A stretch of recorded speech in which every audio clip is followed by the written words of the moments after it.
Poor Jimmy. True, it was a terrible night for women, children, and for the hundreds of thousands of hard-working immigrants who cut his lawn.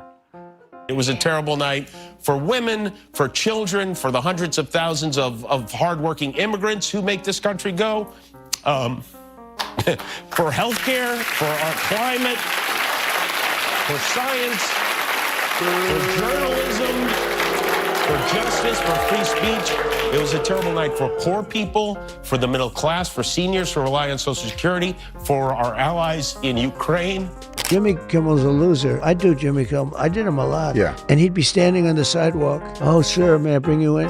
He'd bring me in every time. The whole show is talking bad about Trump. He called us doofuses when we had you on. He's a group of doofuses in flat-brimmed hats. Guess what? We Ask did him how 5x many. what he did. Ask him. 5x Yeah, you views. do bigger. Yeah, you Yeah. do. He shows.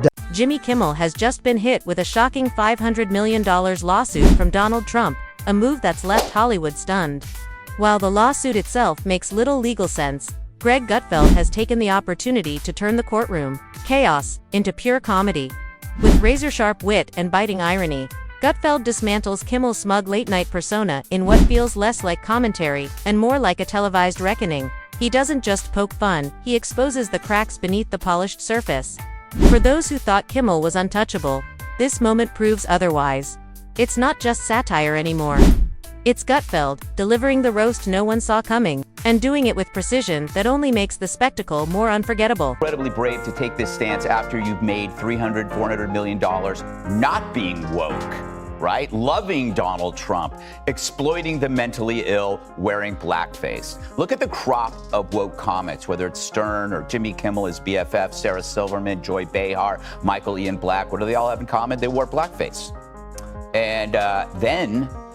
Greg Gutfeld didn't just roast Jimmy Kimmel, he flambeed him with a blowtorch of punchlines, sarcasm, and the kind of comedic timing that should have come with a seatbelt warning.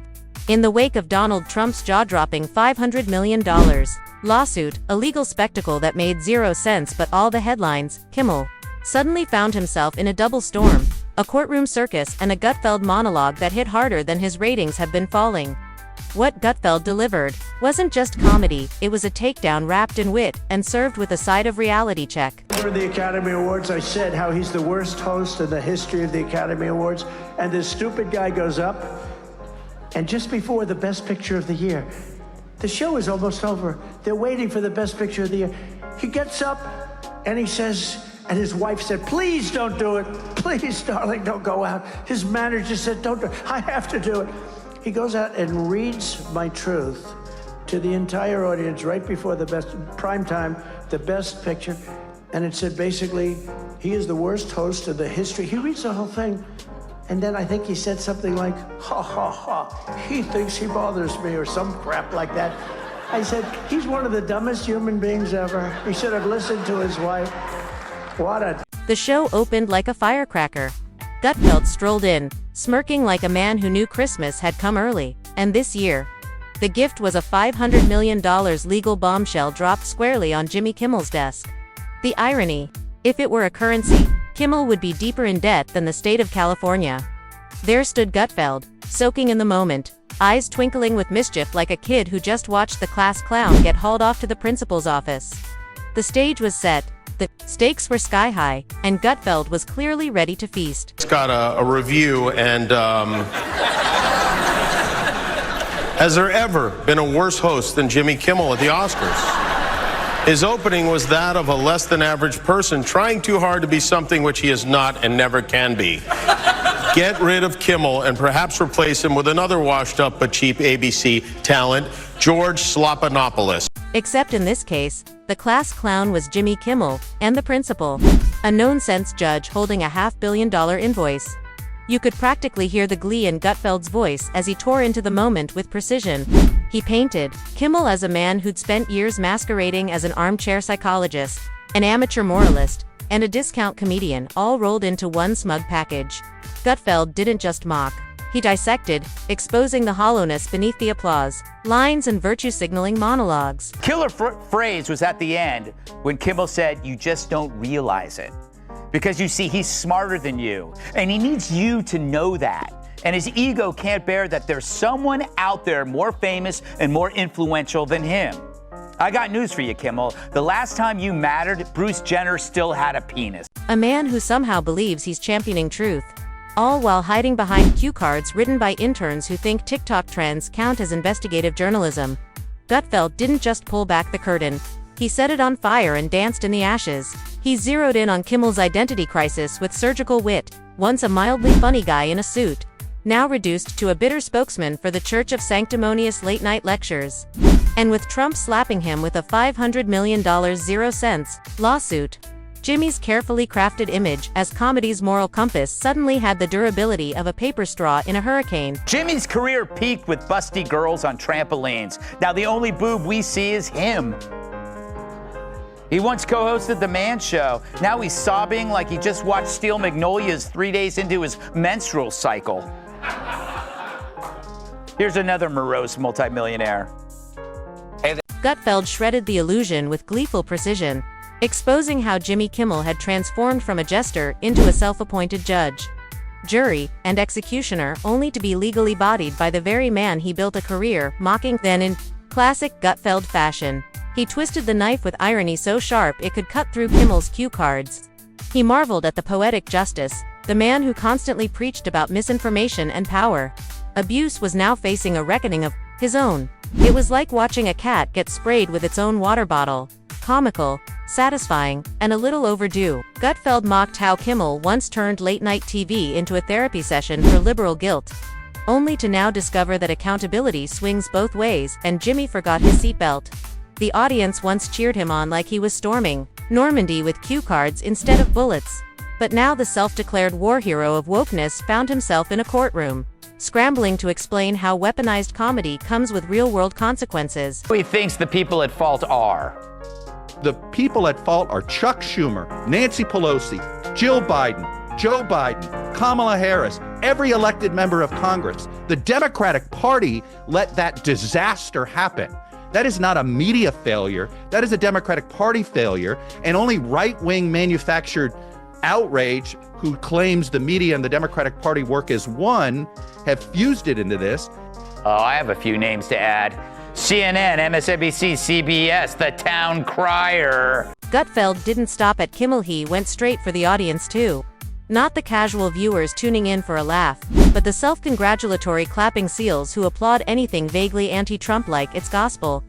He called them a support group for smugness, gathering nightly to have their opinions validated by a guy in a suit, reading lines that match their Twitter feed. But now, with a $500 million lawsuit looming, that same crowd was glued to their phones, nervously refreshing for updates, wondering if their nightly affirmation dealer was about to get canceled permanently.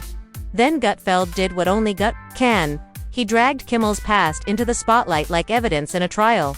Out came the Man Show days, poked and prodded like a butcher carving meat. He reminded everyone that the man now preaching morality once built his brand on bikini contests and beer jokes.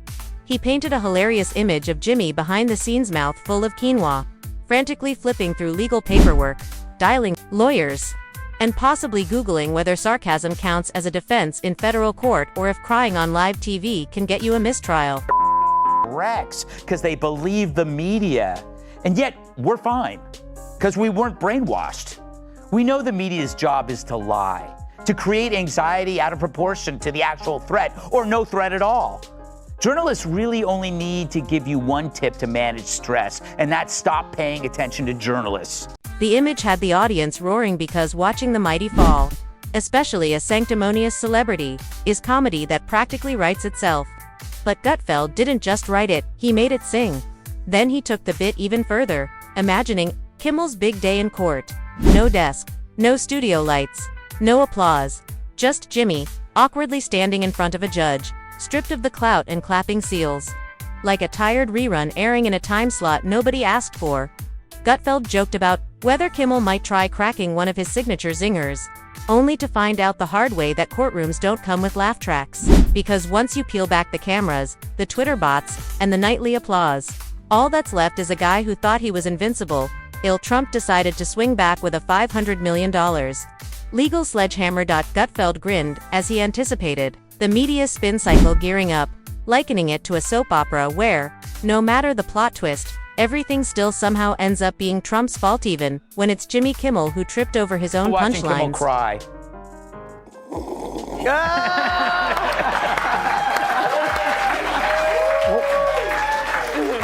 One of his tears fell out. Hold on. You know, it's funny how this derangement's working, because it only seems to work if you have a camera in front of you. MMD then, like a chef who knows the roast is perfectly cooked, Gutfeld added the final seasoning mock sympathy. With a smirk, he pretended to worry about Jimmy's financial situation, suggesting he might have to downgrade from his Malibu mansion to horror of horrors a regular-sized mansion. Maybe he'd even need a roommate. Perhaps Stephen Colbert, who if he keeps the jokes coming like boxed wine at a faculty mixer, might be next in Trump's legal crosshairs. Gutfeld even mocked the idea of a Kimmel crowdfunding campaign, quipping that his most devoted fans would likely send support in the form of angry tweets, vegan muffins, or NFTs of him crying. But then Greg circled back to the heart of it all. What made this moment so satisfying? It wasn't just a lawsuit. It was a reckoning. A televised reminder that even the self-appointed moral referees can get flagged. It was karma. Suited up, in a red tie, serving legal papers with a smirk. The man who spent years preaching to the choir just found out the choir might sue you if the sermon goes too far. He is ripe for mockery and ridicule and even gentle humor if you like him. I mean, just Hunter Biden alone, just in the recent stuff. I mean, you could go on forever. But Kimmel has abdicated his role of a comedian. He's now just a political hack, which I'm grateful for, because then I get the turf to myself. I'm not a comedian, but I just filled the gap. That's why I'm beating him every night, because he sat there with that guy and basically he spoon-fed him like he was a dementia patient at a... Gutfeld speculated what would happen if Jimmy tried to play the victim cue, the inevitable waterworks. The trembling voice, the teary-eyed plea for decency. But Gutfeld brushed it off with a smirk, saying no amount of crocodile tears could wash away years of smug condescension dressed up in laugh tracks and studio applause. America had spent years watching Kimmel play moral referee on late-night TV, dishing out judgments like he was the conscience of a generation. But now, finally, he was in the game and the scoreboard was brutal. Then came the kicker. Gutfeld leaned in, savoring every syllable, as he mused about what it must feel like for Kimmel to realize that Donald Trump, the man he tried so hard to mock, is actually the main character of his career. The guy who lived rent-free in Jimmy's head for years just served him an eviction. Notice one backed by a lawsuit big enough to bankrupt a small country. And if there was one moment Gutfeld truly relished, it was that. The irony that Jimmy Kimmel's entire comedic persona had been hijacked by the very man he claimed to hate. Tonight was the 96th Academy Awards show, and while you might have missed it, there was one clear winner. No, not Oppenheimer. It was sanctimonious leftists for their lead role in pretending they are better than you. Winner number one, Jimmy Kimmel. For the fourth time, Kimmel hosted the Oscars before an adoring crowd of Hollywood stars who laughed and curried favor with the man who wore blackface so many times. No matter how many jokes Jimmy Kimmel cracked, the truth was, he was never really in control of the story. Trump was. Always has been. Always will be. And with a signature and a $500 million lawsuit, Trump reminded Jimmy and the rest of Hollywood who really owns the spotlight. Even in court, Gutfeld wrapped it up like a magician revealing the final trick. He didn't gloat, he annihilated. He turned the roast into a mirror and held it up to the entertainment industry, exposing the hypocrisy, the performative virtue, the ego-soaked activism. All of it collapsed under the weight of that lawsuit, and Jimmy, he wasn't just roasted, he was served medium rare, on a silver platter of irony, with a side of legal documents and a generous sprinkle of poetic justice. As the audience howled, Gutfeld raised his eyebrows and gave a knowing nod like a chef stepping back to admire the meal he'd just perfected. Because comedy isn't immune to consequence, and if you build an empire on mockery, you can't act shocked when the punchline finally punches back. Greg Gutfeld didn't just roast Jimmy Kimmel. He buried Bimin, a legal punchline America couldn't stop laughing at. I want to suggest that Kimmel's show has become boring and predictable, but last night during the taping, people in the studio audience were changing the channel. And that's your 7 jokes. And somewhere in a quiet Malibu living room, filled with anxiety and lavender candles, Jimmy Kimmel was likely rehearsing his next monologue not in front of a mirror, but in front of a lawyer. Because for Jimmy, this wasn't just a law, was a soul check? The kind of public slap that jolts you from your carefully crafted delusion and makes you wonder just how many bad jokes it took to get here. Gutfeld leaned into that idea like a man savoring every awkward, poetic frame of it. He imagined Jimmy alone, scrolling through old monologues, slowly realizing he may have confused applause with relevance, and moral posturing with actual substance. Then, Gutfeld went a step further, imagining Kimmel's next show, if it ever happens. The strange jokes, the uneasy laughter, the weight of a $500 million punchline hanging in the air. And just like that, Gutfeld stepped back, letting the silence do the talking. Because nothing cuts deeper than truth delivered with a smirk. And when that smirk belongs to Greg Gutfeld, you know the roast isn't over, it's just getting warmed up.